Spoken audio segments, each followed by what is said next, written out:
Hey, podcast family, welcome to Motherhood in Black and White. My name is Kaanji. I'm Tara. And we want to thank you for joining us for this week's episode.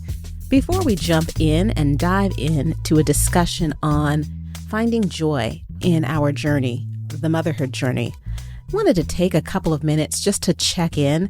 Tara, this season has kind of gone on really quickly, and you and I haven't really had the time to connect like we have in the last couple of years, and to connect with each other and to connect with our audiences. So wanted to take a step back and just say, how are you?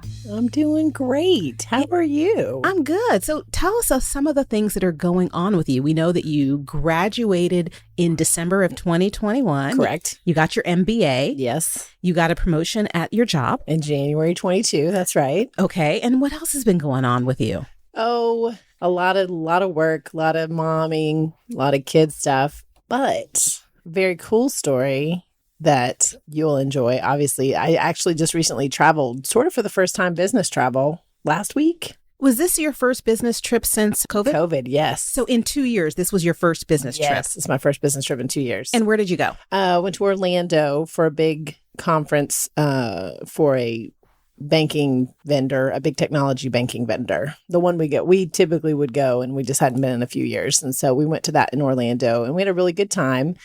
And I had a big fangirl moment because... Wait, was Zac Efron there? Oh, God, no. That would have been embarrassing, too. But they had booked for the celebrity keynote Leslie Odom Jr.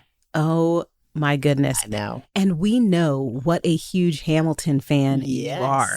I'm a big Leslie Odom Jr. fan, too. Facts. Like, I loved him in Smash. I mean, I've loved him in everything I've seen. I loved him in One Night in Miami. I'm a big Leslie Odom Jr. fan in general. And you got to hear him speak. I did. He did like a one-on-one interview with the hostess they had for the event. So they kind of sat down and did sort of a Q&A. It wasn't very formal. It was kind of nice, right? And they did a little Q&A. And then, Kaanji, he sang 2 songs. Directly to you. Basically. I mean, he was looking right at me for real. And I was only a few steps away from a few chairs away from the steps to the stage. And I had warned my coworker I was with, listen, I'm not going to get arrested. I promise I won't. But just know I'm going to be bouncing in my seat. It's going to be really embarrassing. She was a great sport about it. Did she know who he is? She did not.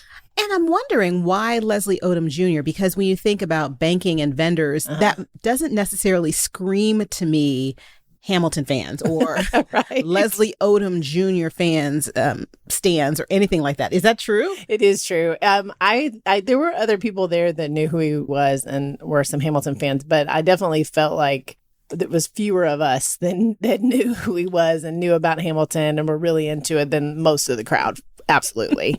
And this conference, so last year when it was virtual, they had John Legend. Yes. Remember? I remember that you screenshot you listening to John Legend and sent it to me. Yes. I was like, how is this that all of the conferences you go to have these amazing headliners that I would want to hear and see? That's right. I mean, it's a pretty big organization, so obviously they've got some deep pockets, but I think it was pretty obvious. And it had the year before when I went in person in 2019, it was Marcus Samuelsson, who is a famous chef for his African cooking. He's Swedish too, and so he was really good as well. Yeah, he's Swedish, but he's of African descent. That's right. It's very obvious that they tried to bring a more diverse guest to the show and kind of spotlight somebody that not only is maybe big in pop culture, but brings a different dynamic, a different culture to the event. And then this year, it was pretty obvious that they also put a lot of women in front of us. Their new president is female, and she had a really great speech. The host was an African-American woman who's a news anchor down there in Florida. So you can tell I think they really try hard to make it a diverse panel of faces that you see for the show. So that it's representative and inclusive in everything that they do. Right. And I do this work for a living. As you know, I am a diversity, equity, and inclusion practitioner, and I lead the practice group at a company that's headquartered in the Bay Area in Palo Alto, California.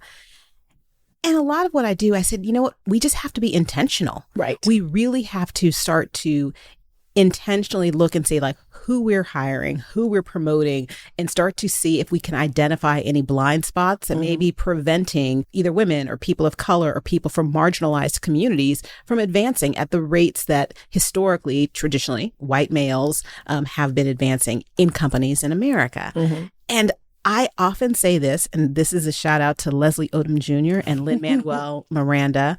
What we need to do is to make sure that all of us are in the room where it happens. Yes. And the fact that you got to be in the room where it happened, girl, yes. I die. I'm dead. I'll tell you my favorite part, just so you can really laugh at me because it was very embarrassing, is he sang Dear Theodosia, which in the show obviously is a duet with Lin-Manuel Miranda. And when he stopped at the part where usually Lin-Manuel starts singing and the music just kept going for a few minutes, he kind of put his hand out and went, "Ladies and gentlemen, Lin-Manuel Miranda." I hopped up off my seat a little bit and like a huge gasp. And then he goes, "I'm just kidding, guys. Could you all imagine?" I was so embarrassed. Could you imagine? No. There would have been no stopping you. No stopping me. Arrested. Oh. Yeah. Your coworker, and yes. I know her, she would have been like, y'all take her. Yes, take she Tara away. I don't have the bail money for her. She's going to have to learn her lesson. But you got real excited for just a hot minute, and then the joy kind of just dissipated. I was a little deflated, yes. You know, and it happens because we are not going to have experiences of joy in everything that we do. And that is so true for our motherhood journeys, Tara. Yes, it is. And we're giggling a little bit because you and I have had some conversations and some text messages the last few weeks, which is basis for our conversation today. Wanted to talk about how we find joy in the motherhood journey. Because I think for a lot of us, becoming moms, becoming parents, it is an opportunity for us to kind of live our dreams. Some of us have envisioned motherhood for many, many years before it really happened, and some not. For me, I will share with you that that was something, I became a mom when I was in my early 30s, but it was something that I knew I'd wanted since I was a late teenager. And so when it finally happened, I kind of also had expectations around what it was supposed to be, how I was supposed to feel. And those feelings have ebbed and flowed. Expectations will get you. Yeah, over the years. Yeah. And there have been moments where I have felt like this is not sparking joy in my life. There have been days, there have been weeks, there have been months. And so I'm curious, and I wanted to take a moment just to have this conversation with you, and hopefully some of the things that we're discussing resonate with our listeners. It's like, how is it that we can find the joy in the journey, right? Yeah. And you just mentioned expectations, right? Yes. And how that can kind of be a killer. Tell me a little bit more. Tell me more about that. I mean, that's probably, for me, the biggest tool I have. And that's not just in motherhood, that's in my life generally, but specifically in motherhood. When we were discussing this topic and I was thinking about it, one of the ways that I find I often rob joy from the moments with my son is when I have those expectations, or when I project onto him like this idea or ownership of him being an extension of me somehow, so that when his failures become my failures, it can really rob the joy from the situation. And I end up getting frustrated with him because I'm making it about me, and I'm putting my expectations on him. And so one of the ways that I often kind of step back and remind myself of what I love about being his mom is that he is his own person out here in the world. And I love watching him grow and learn new things and figure out who he is and not who I think he should be. I love that. And when I find myself, tripping into those resentments and those expectations, I know I'm sort of headed the wrong way. So one of the ways I kind of come back to loving my motherhood journey is just reminding myself that I get to watch this person grow up and become his own thing. So often we think about kids as extensions of ourselves. Right. You just touched on that. And either a way to continue our legacy or to correct our missteps. Yes. So I think for me, and I'm just going to talk a little bit about in real time, right now I have a middle schooler, and what is heavy on my mind and heavy on my heart is what's going to happen post high school, you know? Yeah. And I'm looking and I am saying and thinking like where I was at this point in my life. Like, oh, when I was this age, these are all of the things that I was doing. And because you are an extension of me or a reflection of me, these are all of the things that you should be doing at this point as well. Right. And when it doesn't line up, that gives me a little bit of angst. And it also just makes me feel defeated. Kind of like, am I not doing my job as a mother to this child? Right. You know, does that make sense? Oh, absolutely. I mean, that's exactly what I was saying. And I've been there. I think, especially when he was younger, I mean, I turned myself inside out for a little while. And I was doing it in a way of like trying to get him the things I didn't have and make him have experiences I didn't have because I thought, well, because those are the experiences I wanted, you know, and I had to have this big come to moment about, you know, he may not need that. He may not want those experiences. And all I was doing was, you know, making us mad at each other all the time. You know, it's so hard. I think for me, one of the things, there's a couple of components here, right? First, I get upset when he doesn't behave the way that I expect him to, which is either the way that I behaved in that situation or the way that I think he should behave in a situation, right? That just leads to so many power struggles in our household. And secondly, I guess I don't feel the joy at this point because there is so much fear. There is fear of having my heart that's walking around this little person who is developing independence, and I'm not able to be around as much because I'm starting to loosen the guardrails, but I'm just afraid of whether or not this person is going to be a successful adult, whatever that looks like. And because of my fear of what's going to happen 5, 7, 40 years down the road, I'm not really present and enjoying this moment right now. Yes. I'm over here. You guys can't see me, podcast family, but I'm nodding furiously at everything Kaanji says. The fear is so hard. Well, and I think for me, what I have to remind myself is that I don't own or control him and that I could do everything exactly the way I think I'm supposed to. And he's still going to be out here doing whatever he wants. I just don't have there's nothing that I can do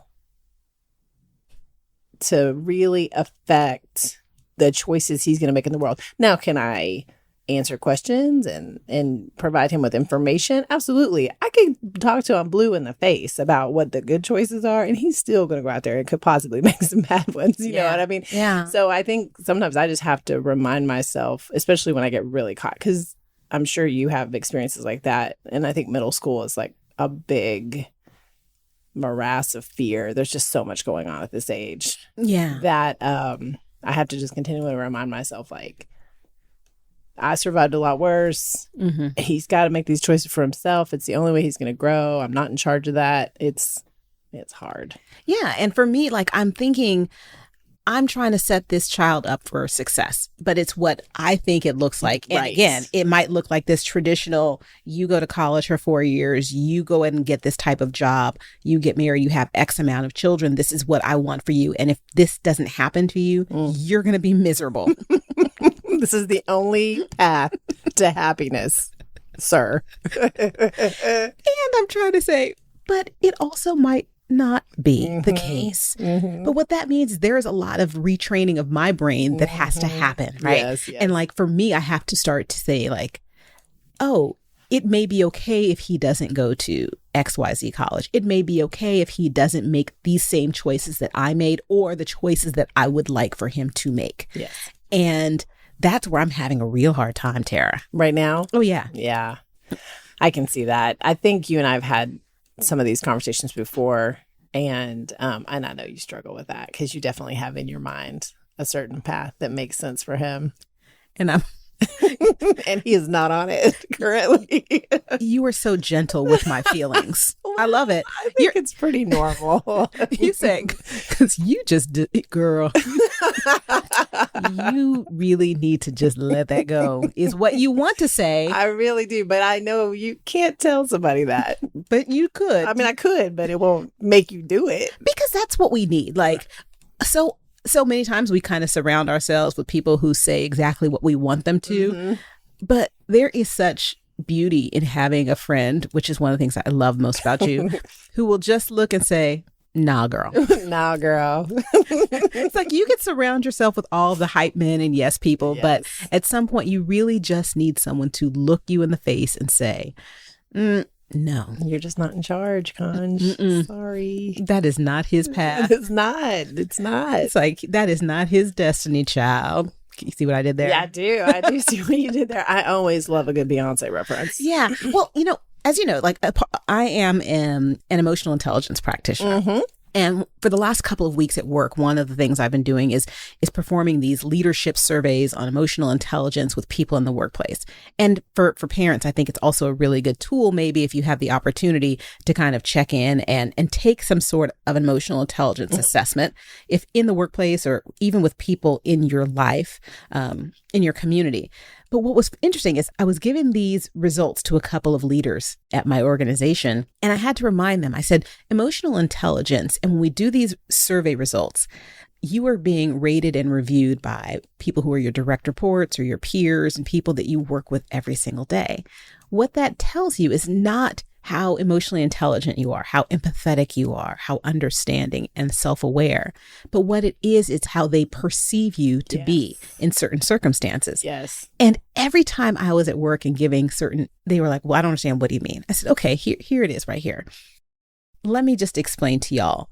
Here at work, people think I'm this generous, kind, loving, funny individual, which I am. And podcast people probably think that too. All right. My 13-year-old son thinks I am the meanest, angriest, unfunniest. And remember, he told everyone on the podcast how unfunny I am. Not funny. Person. Yeah. So it's the lens from which he sees me and the fact that in different situations, we demonstrate different types of behaviors to different people. Yes. He totally sees me as a killjoy. Yes.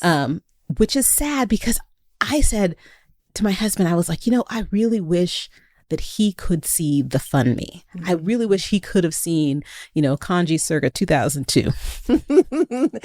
Yes. It's funny that you set that up because I was thinking about labels and why I think, and please know, I don't 100% exclude myself because there are things and topics that I have hard times letting go of. But in general, I have let go of some of these labels. And I think we get caught up in what it means to be a mom. And we forget that we are a human standing next to another human. And we go, I am a mom and he is my son. And that means something. So that means that I behave this way and he sees me this way and I only see him this way. And there's no room for like a human connection there. You know what I mean? Yeah. And I think when you mention this topic and how we find joy in motherhood, like the most joyful moments I have with my son are when we're just two people, like having a funny conversation or singing the same song in the car or having a fun experience together where we're walking down the street, we notice the same thing and we just joke around about it. And I'm not his mom and he's not my kid in that moment. We're like just two people that are having this funny experience together or this, shared experience. Those are the joyful moments for me. And I know for a fact, because I've had this experience and I've done a lot of work in this area for myself, that we often lose those opportunities when we put on a mask because of a label.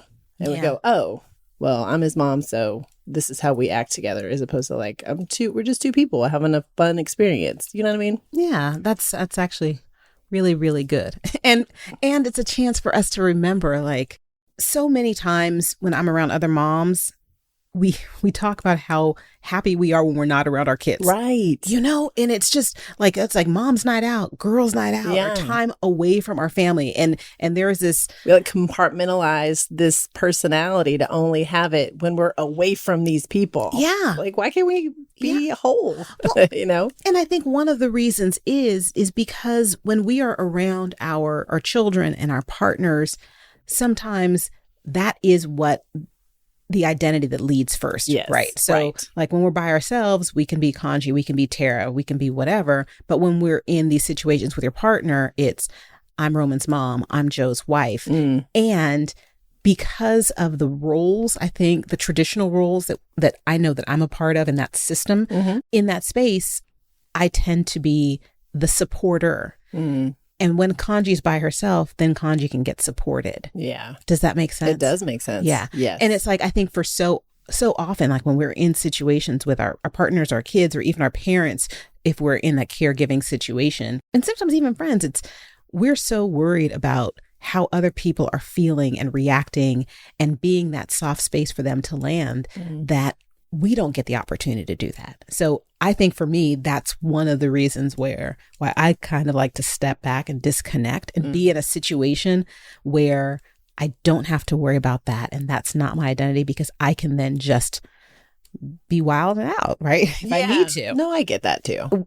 Without fear of how another person is either going to react or they might need me in that situation. And if that's the case, I'm just constantly on eggshells. I'm walking on eggshells, and I feel this angst.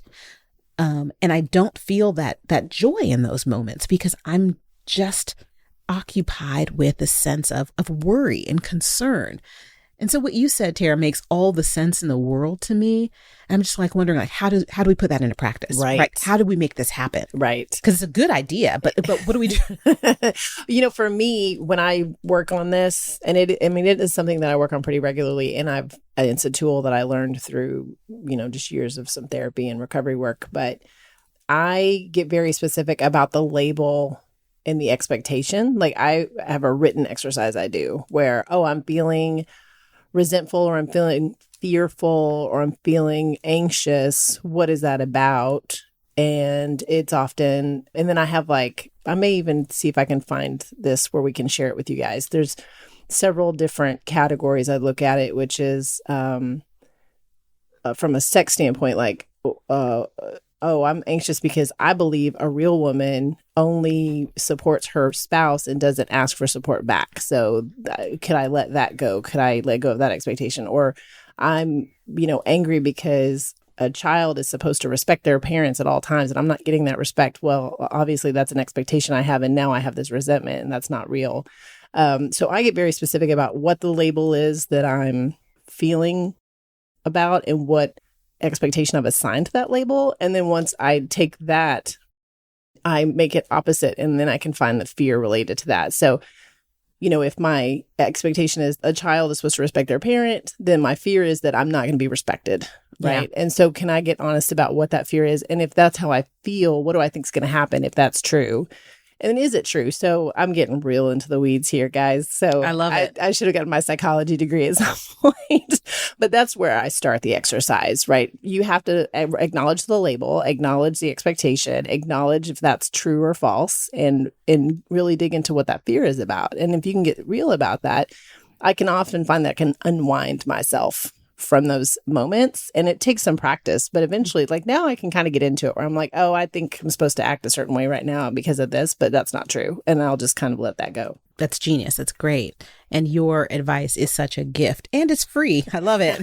You're welcome. Don't need to pay for my therapy session this week because I got you. And it's relevant because sometimes, when I was looking, I remember when we were planning this episode, it's like, well, let me Google, how do you find the joy? And there's some concepts out there or ideas like, make a list, or, wear bright colors, take a bath, play your favorite song. Right. And it's like, no. What do I do where I am as a mom? It's hard. I'm in it. I feel stuck sometimes. What do I do? And so what you just shared with me and with our audience, I think, is just pure gold. So thank you. So that's why we keep you around. I come up with stuff sometimes. I can't even take full credit for that, but it is something that I was taught.